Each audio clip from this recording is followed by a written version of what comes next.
Hi, welcome back to the garage, welcome back to the channel. What I'm going to be doing in this video is fitting a mudsling to the back end of the brand new GS. It's a Machine Art Moto piece, same make as the front fender extender that I fitted in the last video, or the next video you might see, whichever way they get uploaded. And basically all it does is it protects all the back end of the frame here, stops all the rubbish and all the crap coming off the back wheel straight to the shock, and it also stops a lot of spray coming out up the back of your legs. Anyone that hasn't got one of these, you'll know that riding in the wet or the damp, backs of your legs, inside your legs, you get absolutely covered in it, and it's amazing the difference this little bit of kit makes. Obviously I recommend panniers and all the usual accessories to everyone, and exhausts, blah blah blah blah, but my top two, if I had to say, like cheap bolt-ons, I use the word cheap, it's BMW at the end of the day, nothing's cheap, is the front fender extender and the rear mudsling. They are absolutely fantastic in what they do. I've had this now, I've had the GS's since 2014 when the first watercool came out, and I've still got the same Machine Art products on my bike, and I've had 6 Gsa's now. This is the 6th Gsa I've had, and they fit between the bikes perfectly. No alterations ever been needed, which is great, even though this is the new 1250. Fortunately BMW didn't change too much in the sort of like the frame design and the back end and the front end as far as bolt-ons is concerned.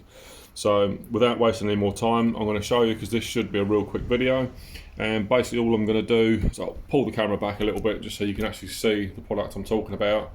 That is a little bit battered, a little bit tired now, but it still works absolutely perfectly. No bolts, no clamps, basically goes on, there's a big cutout here, and that basically, the standard mudguard piece here, you can see my fingers on it, that basically slide, you turn it around that way, put it around the tyre, slide it up into place, and that digs in the back of there. These little pieces here then just rest under the frame.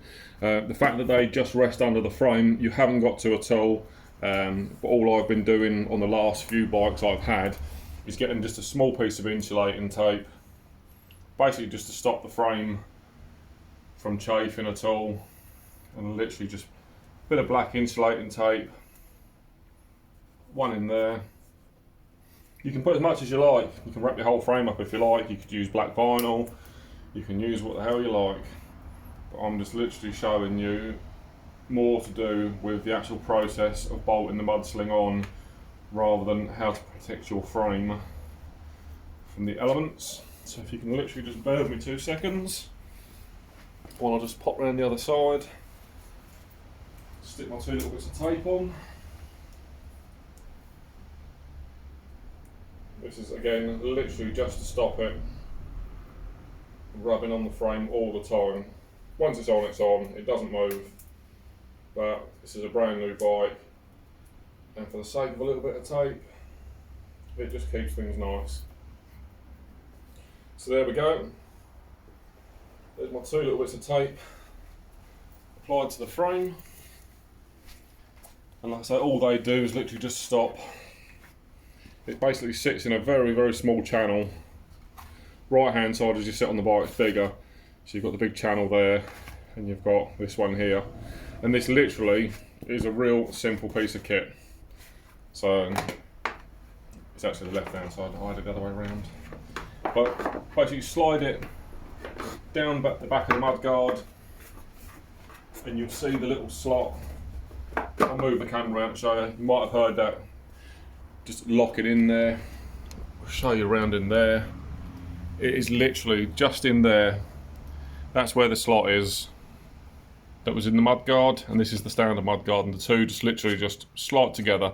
You just pull it upwards and they just lock together absolutely perfectly.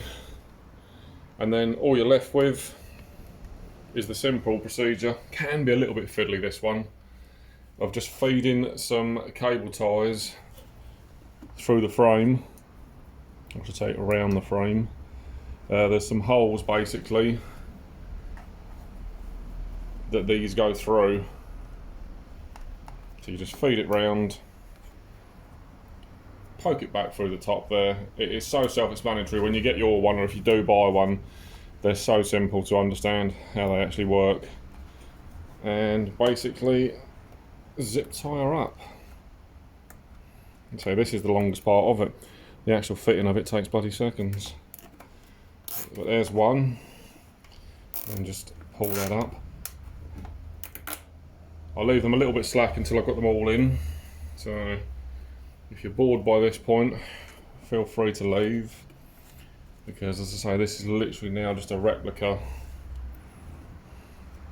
of going round poking cable ties through holes, and that's it fitted. If you're still with me, thanks very much for your time. It's always nice to have people here. That's those ones. Again, I'll just leave them a little bit loose. Pop round the other side, and come round the other side. Otherwise you just get left here.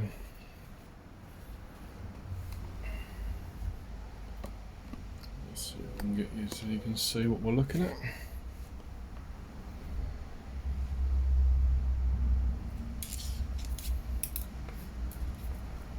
So there's just these little slots, both sides, and then it just goes over and back through.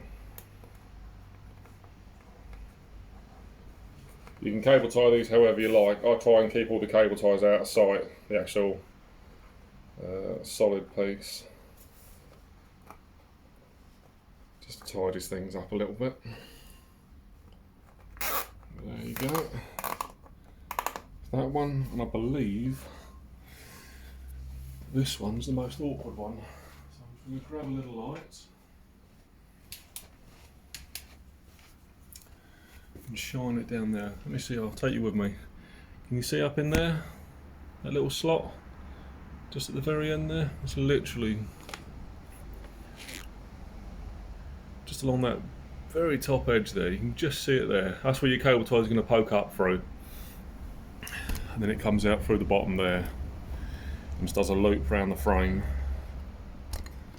A bit close, there we go. Sorry if you're a bit motion sick there, but just thought I'd take you along for the journey. And then yeah, we just have to this is the trickiest one without a doubt. But when I say tricky, I use it on a level of like literally a figure of speech. Nearly, she says. Who'd have thought putting a cable tie through a hole could be so bloody awkward? But this is the most difficult one.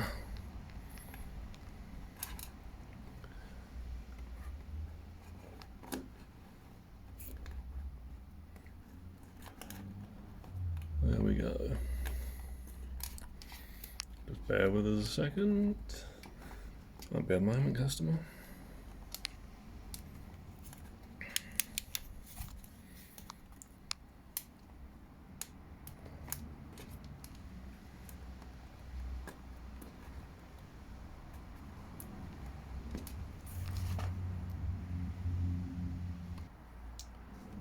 Finally got it through. Tuck it over the top there and back through that side. This one is definitely the trickiest to do. You'll see that when you do yours. But with the aid of a bit of light, a bit of fiddling around, you'll get there.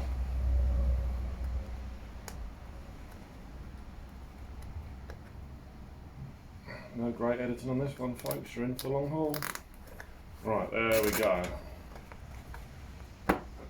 And that's that one locked in place.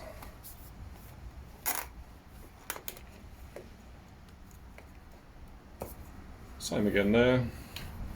And you can see all you're left with is the two cable ties over the top of the frame there.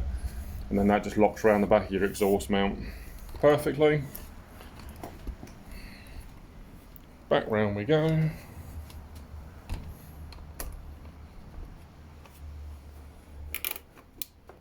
Pull them up tight, and job's done. All that's left is just to cut the end off those. I'll do that in a sec. Well, sorry that turned into a 10-minute video. It was just that one cable tie was a little bit tricky, but it is a bit of a faff, that corner one. But trust me, it is worth its weight in gold, that little thing.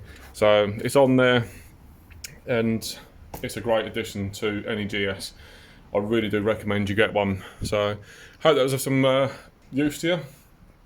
If you like the video, give us a thumbs up, subscribe if you haven't already, and hopefully we can get something done a little bit quicker next time. One bloody cable tie, took about 3 minutes. But anyway, there we go. Hope that's been some help to you. Have a good day, take care.